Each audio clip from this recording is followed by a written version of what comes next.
The deal went through at 9:17 a.m. on a Monday.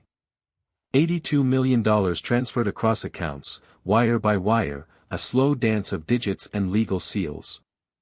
I watched the zeros line up on the screen in my downtown Chicago office, the final contract signed on a brushed steel desk I'd worked toward for the better part of 12 years.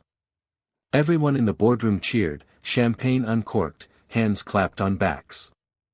I smiled. Even laughed. But not because I was happy. It was because I knew something they didn't. The second the wire cleared, I wasn't just a man who had made it. I was a man ready to play a very different kind of game. I stepped outside, adjusted my cufflinks, and called the one person who knew everything. "Carter," I said into the phone. "It's time." The truth didn't come to me in a single moment. It arrived in fragments, like a slow leak in a pipe you can't quite find. At first, it was the way Emily's smile didn't quite reach her eyes anymore. Or how she flinched when my phone rang, even though I wasn't the one with secrets to hide. Emily and I had been married for 9 years. She was beautiful in a soft, polished kind of way. Ivy League educated, poised, and precise. The kind of woman people assumed made me a better man. And maybe for a while, she did. We met back when I was still hungry. Running pitch decks out of a WeWork, chasing series of funding with the same desperation most men reserve for oxygen. Emily had been a rising attorney at a mid-tier firm, sharp and steady. We built each other. She taught me how to hold my ground in a boardroom. I taught her how to take risks. At least, I thought I did. It was at the close of the deal, the very peak of everything I'd worked for, that Carter showed me the first proof. "She's sleeping with Thomas," he said, sliding the envelope across my desk. No hesitation, no dramatics. I blinked. "Thomas who?" "Your co-founder." I stared at him. Then at the envelope.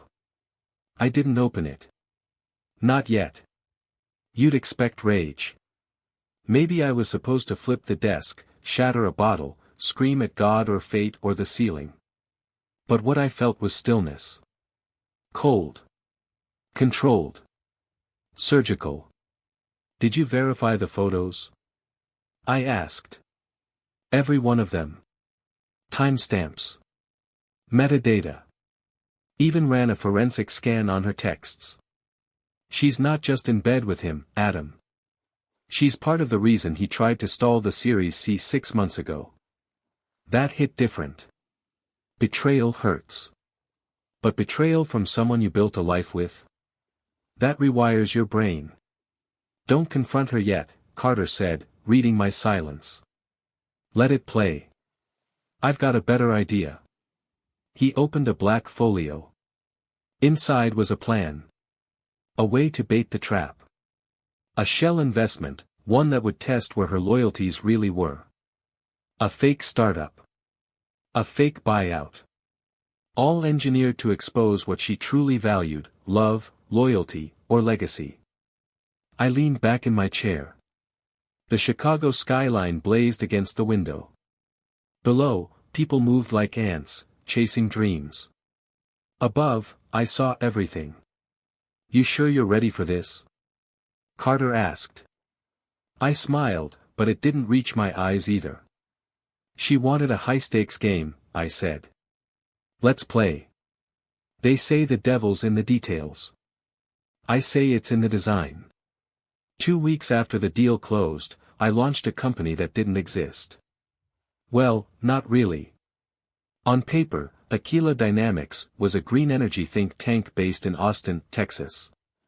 In reality, it was a front, an elegant, legal Trojan horse. One that would attract exactly the kind of attention I needed it to. I seeded it with a modest website, ghostwritten white papers, and a fabricated founder, Ethan Callaway, an ex-NASA scientist turned visionary entrepreneur. Ethan was played by a struggling actor Carter found through a casting agency. All I needed him to do was talk smooth on Zoom and dress like Patagonia had a baby with MIT. The bait? A rumored acquisition. Aquila was supposedly on the verge of being bought for a nine-figure sum by a European energy conglomerate. We leaked this info through a boutique PR firm Carter used on shadow campaigns. Just enough truth to be believable. Just enough smoke to make Emily curious. And she was curious. I didn't have to snoop. She brought it to me. "You ever hear of a company called Aquila Dynamics?" she asked one night, casually, like someone asking about a restaurant they already made reservations at. I looked up from my glass of whiskey, swirling the ice. "Can't say I have." "Why?" She shrugged. "Came across it in a legal blog. They're supposedly developing a hybrid turbine for offshore rigs.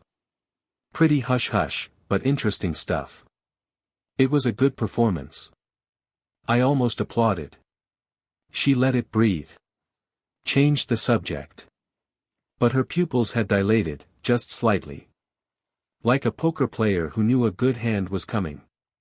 That weekend, Thomas emailed me. Subject: confidential introduction. "Hey Adam.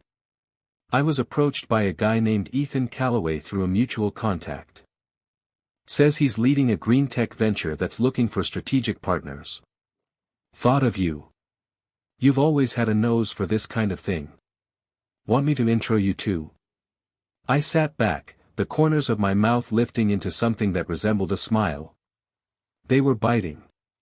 By Monday, Emily had invited Ethan to a private Zoom meeting. She took it from the guest room, said she needed quiet for a client call.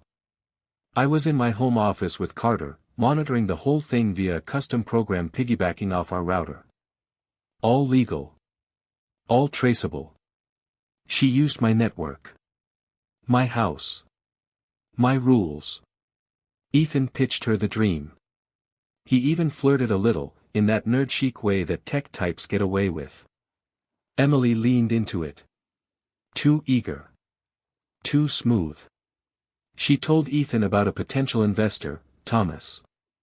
"They're old friends," she said, smiling. "Very tight." Carter chuckled beside me. "They're practically doing this for you." I didn't laugh. Not yet. That night, Emily came to bed early, kissed me on the neck, and told me she was proud of me. I stared at the ceiling in the dark, hearing her breathing slow as she drifted to sleep beside me. In another timeline, I might have believed her. But in this one, I had the evidence. And soon, I'd have the leverage. You see, I wasn't just baiting them with a company. I was recording everything. Emails. Calls. Back-channel messages sent through private encrypted apps. Aquila had become the flytrap, and they were practically offering to walk inside and glue themselves to the walls. The trap was almost ready.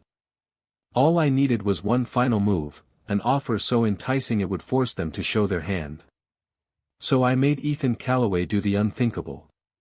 He offered Emily a chance to buy in. Not on the books. Not public. Just a friendly, you scratch my back, kind of deal. Early shares. Under the table. Dirt cheap. And Emily? She was already asking Thomas if he could move money from one of our dormant accounts into an offshore trust she had access to through an old family connection. She thought I didn't know about it. She thought she was the smart one. But I'd built my life on knowing what people wanted before they did. And now I had both of them dancing on strings they couldn't even see. I waited exactly 8 days after Emily's private offer to Aquila before triggering the leak. Timing matters in warfare. In tech. And especially in betrayal. Too soon and it smells like panic. Too late and the enemy fortifies. But just right. You turn confusion into an accelerant. The leak came from a fake European news site Carter's team had set up months earlier. Clean Future International, looked legitimate, even had a French editor with a fictional background and a LinkedIn that could fool a hiring manager at Tesla. The headline? Whispers of U.S. energy firm backdoor dealings spark investor alarm. The article detailed a supposed whistleblower's claim that early shares in Aquila Dynamics were being offered to friends and family of corporate insiders before official disclosures, a serious SEC no-no. There were no names. Not yet. Just shadows and innuendo. But I knew exactly who would recognize themselves in it. That morning, I watched Emily over breakfast. She had her phone in her lap, scrolling with the same frozen expression you see on surgeons and poker players. Her thumb moved slower than usual. Her coffee untouched. "You see this article about Aquila?" I asked casually, spreading jam over toast. She didn't look up. "No." "What article?" I raised an eyebrow. "It's trending on LinkedIn. Some whistleblower claiming insider trading. Pretty serious stuff." She gave a tight laugh. "Oh. That's ridiculous. You know how much crap gets posted online." "Sure," I said, sipping my coffee. "But when there's smoke." "No fire," she said quickly, finally meeting my eyes. "Just bored people with blogs." That afternoon, Thomas emailed me again. "We may have a situation. Some media buzz around Aquila's pre-offer funding. You have any idea who's behind this?" I stared at the screen. My hands didn't tremble. My heart didn't race. Instead, I felt something else. Control. I typed back. "No idea. But if it's even partly true, it could get ugly fast. Might be worth putting distance between yourself and any speculative ventures right now." He replied in under 2 minutes. "Agreed. I'm pulling out of anything that might draw attention. Let me know if you hear more." "Good." Retreating. Exactly what I wanted. But Emily? She didn't retreat. That night, I found her in the study, phone to her ear, whispering in that measured tone she used when handling sensitive legal calls. I stepped inside and she stiffened slightly, pivoting the phone away from me. "Sorry, 1 second," she told whoever was on the line. "Hey babe, just finishing something for a client." "No worries," I said. "You sound tense." She smiled. It didn't reach her eyes. "Long day. Markets are jumpy." "Yeah," I said, leaning against the doorframe. Funny how the truth makes people nervous. The next move wasn't mine. It was hers. 2 days later, she booked a flight. Said it was for a conference in Boston. Left a hard copy itinerary on the counter, as if I'd ask. I didn't have to. She wasn't flying to Boston. She was flying to Denver. And Thomas would be waiting. I watched them meet on CCTV footage Carter had arranged in the hotel lobby. They didn't kiss. They weren't that foolish. But the way they leaned into each other, shoulders brushing, faces too close, it was intimate in every sense that mattered. They checked in under separate names. Room 812 for him. Room 814 for her. 3 hours later, only one room had the lights on. This wasn't about physical betrayal anymore. It was about collusion. She was helping him move funds, through the very trust one created for her 5 years ago as a birthday gift. The same trust that held 12% of our family foundation's investments. If she went through with this, it wouldn't just be emotional devastation. It would be federal. Carter called me that night. "You want to press the button?" he asked. "Not yet," I said. "Why not?" "Because they think they're still in the clear. I want them confident. I want them deep. So when it hits, they'll have nowhere left to run." The thing about leverage? It's not what you have. It's what they think you don't. Emily and Thomas still believed they were operating in the shadows. They thought the leak had spooked investors but left no trace back to them. That's the beauty of a good lie, it gives liars room to keep lying. And I gave them just enough rope. While they juggled burner phones, fake invoices, and encrypted group chats, I handed a thumb drive to a man named Joel Halperin, my attorney. Joel's specialty wasn't just corporate law. It was precision. He once dismantled a billion-dollar fraud ring using nothing but a subpoena, a voicemail, and a blurry screenshot of a WhatsApp message. "This is your confirmation?" he asked, glancing at the drive. "That's the smoke," I said. "The fire's coming. I just need you to be ready to move when I say." Joel tapped the side of the drive like a detonator. Tick-tock. Meanwhile, Emily returned from Denver with the smug calm of a woman who thinks she's gotten away with it. She kissed me hello at the door, slipped off her heels, and handed me a souvenir coffee mug like she'd just come back from a harmless business trip. It said Boston Legal Tech Summit 2025. I almost laughed. "I missed you," she said, curling into my chest like nothing had changed. I smiled, pressing a kiss to her forehead. "I missed you too." The best lies are told in whispers. The next phase of the plan had to come from them. I needed a smoking gun they created with their own hands. So I created a scenario they couldn't resist. Ethan, our ghost founder, reached out with a problem. New investors were requesting documentation of all seed transactions. Anyone who had purchased early shares would need to sign off on their acquisition, lest it trigger an internal audit. Emily took the bait, just as I knew she would. That night, she printed out a modified shareholder form, asked me to bring her a pen while she sat cross-legged on the couch in her silk robe. I brought the pen and watched her forge Ethan's signature. She was good. Steady hand. No hesitation.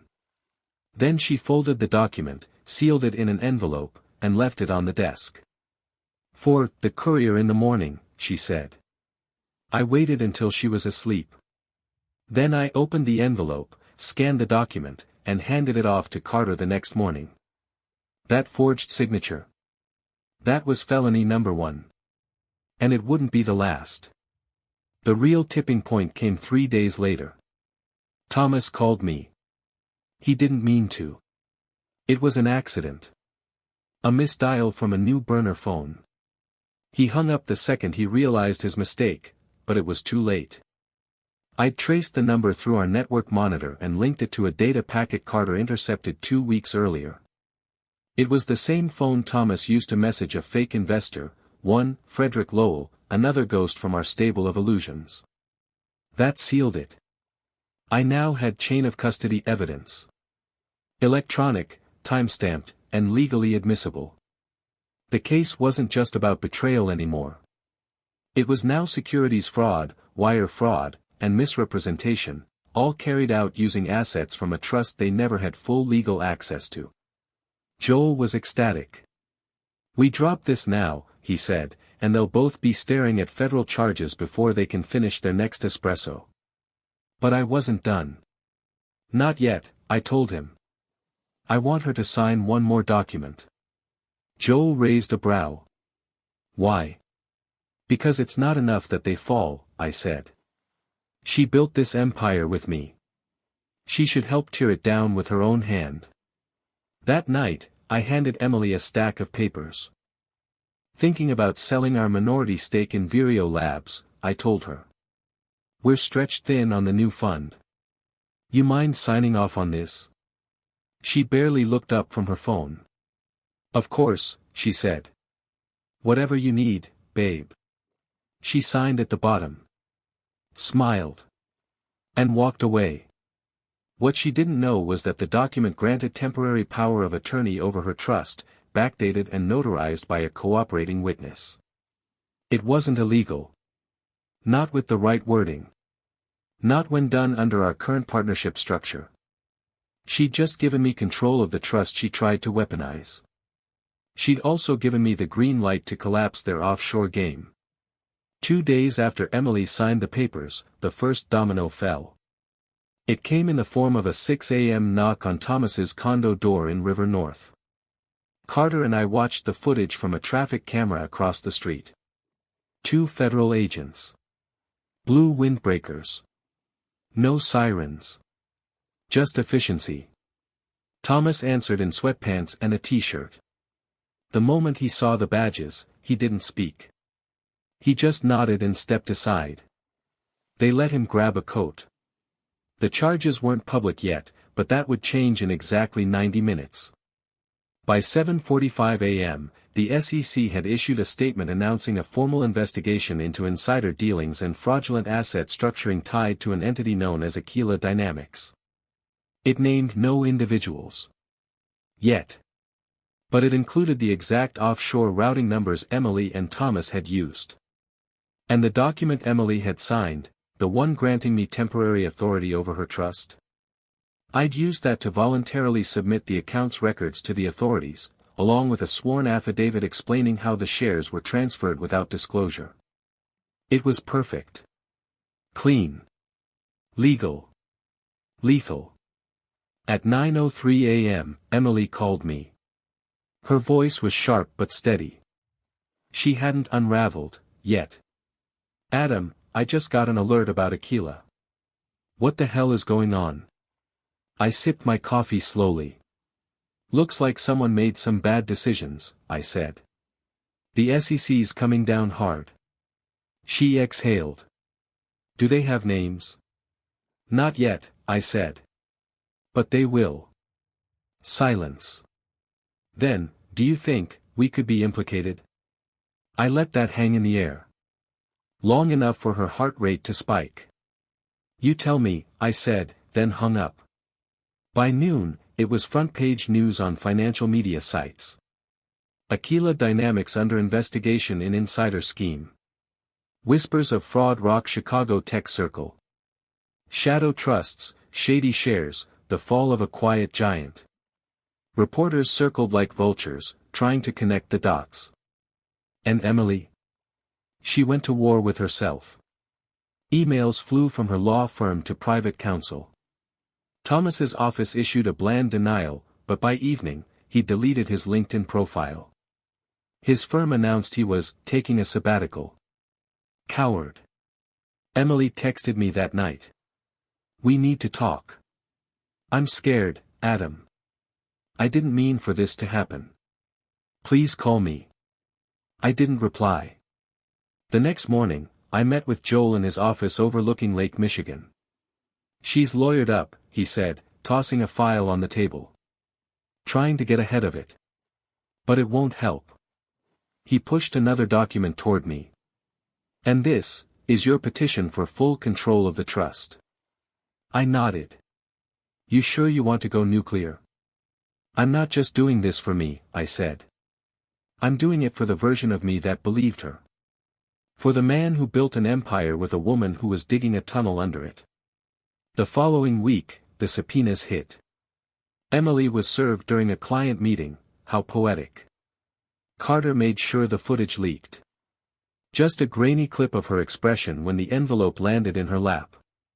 Pale face. Eyes wide. The perfect freeze frame of a double life detonating. Then came the press. Some friendly columnist at the Tribune published a feature titled, "Betrayal in the Boardroom, When Love and Greed Collide." They didn't use real names. But anyone who moved in Chicago's venture circles knew who it was about. Suddenly, people stopped returning Emily's calls. Invitations dried up. Boards she'd served on issued quiet suspensions. She wasn't just radioactive. She was irrelevant. Thomas tried calling me twice. Left a voicemail the second time. "Adam, listen, man, this thing's gotten out of control. We need to find a way to. I don't know, to come back from this. We were friends once." I deleted the message without listening to the end. He was right. We were friends. Once. Now he was a cautionary tale. The courtroom was colder than I expected. Not the temperature, though the marble walls didn't help, but the atmosphere. Everything inside was calculated restraint. Sharp suits. Quiet voices. People trained to speak without emotion but listen like wolves. Emily sat 2 rows ahead of me. She wore navy. Hair pinned up. No jewelry, not even her wedding ring. her lawyer whispered in her ear as the judge entered. She nodded, automatic, mechanical. I remembered that look. I'd seen it once in a fox's eyes caught in a trap. Thomas wasn't there. He'd already flipped. A week earlier, his counsel reached out to the SEC, offering full cooperation in exchange for leniency. He provided emails, voice memos, a list of every call made from the burner phones, including timestamps and hotel logs. He even handed over a conversation recorded on his own phone, a moment when Emily had encouraged the structuring of Aquila shares to avoid detection. It was a silver bullet. And it came with a dagger. Thomas claimed he was pressured into compliance by Emily's dominant role in the scheme. A coward's move. But useful.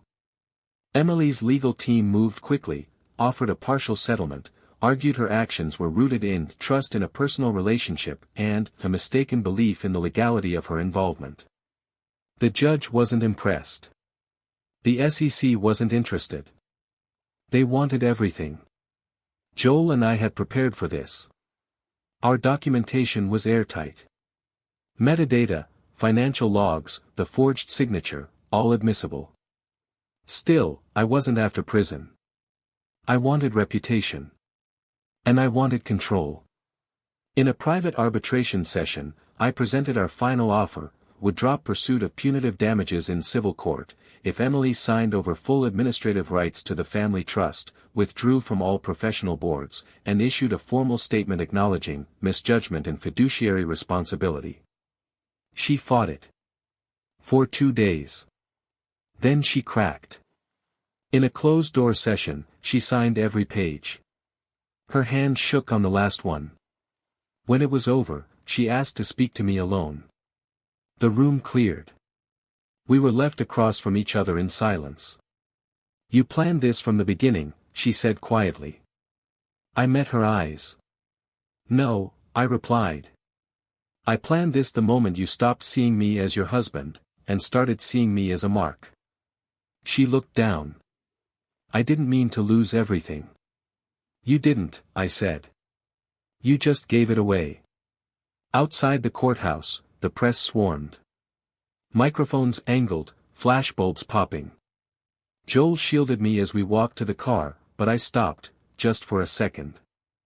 Mr. Hart, any comment on the settlement? One reporter asked. I turned to him. Sometimes, I said, the hardest battles are the ones no one sees. But the truth always has a way of rising. Then I got in the car and didn't look back. That night, I opened a bottle of Glenlivet 18 and watched the city from my apartment window. Carter sat across from me, legs up on the coffee table. You really buried them, he said, raising a glass. No, I replied.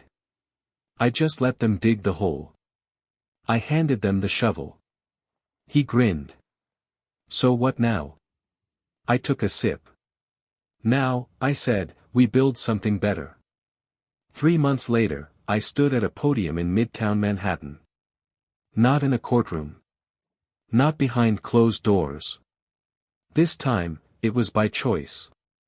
Behind me, a screen displayed the logo of my next act, the Meridian Initiative, a venture and philanthropic fund dedicated to rebuilding lives after high-stakes personal or professional betrayal. A place for people who had the rug pulled out from under them, by business partners, spouses, friends. People like me. A second chance should be earned. Not begged for. I'd earned mine. And I was giving others the tools to do the same. Reporters asked the usual questions. Why this? Why now? Why not just disappear and enjoy the money? I answered simply, because survival is instinct. But rebuilding? That's a decision. This isn't about revenge. It's about evolution. There were nods. Some skeptical. Some intrigued. Didn't matter. I wasn't here for applause. I was here to lead. Joel handled the last of the cleanup back in Chicago. Emily's full separation from our financial structures was complete. The trust was under my exclusive control. She'd moved out of the city, last I heard, she was renting a condo in Raleigh under her maiden name. The media had moved on. But Google never forgets. Every time someone searches her name, they'll find it. Chicago attorney censured in SEC investigation. There are worse punishments than prison. Obscurity with a stain is one of them. Thomas? Gone. Out of venture capital. Word is he tried to start a consulting firm in Austin, but good luck selling integrity when your resume includes federal cooperation. As for me, I didn't just move on. I ascended. The Meridian offices are minimalist. Glass. Light oak. Clean lines. No clutter. Just clarity. I built a team of survivors. Ex-founders who'd been pushed out of their own companies. Whistleblowers blacklisted for telling the truth. Former executives who refused to take shortcuts and paid for it. We fund companies with ethics as a core pillar, not a marketing slogan. Our first investment. A startup led by a single dad who lost everything in a divorce, except his daughter and his dignity. He's building an AI tool that flags irregular legal clauses buried in corporate fine print. He said my story inspired him. That's worth more than 8 figures ever was. People ask if I still think about her. I do. Not with longing. Not with hate. With perspective. She was a chapter. A long, complicated one. But not the ending. And as I look out from my office window at the skyline, clean and sharp against the morning sun, I feel it. Not relief. Not victory. Peace. Somewhere across the country, Emily reads about Meridian. Maybe she watches an interview. Maybe she turns it off halfway through. Maybe she wishes she'd played it differently. But that's the thing about betrayal, once it's done, there's no going back. The man she left behind is gone. The man she helped forge. He's just getting started.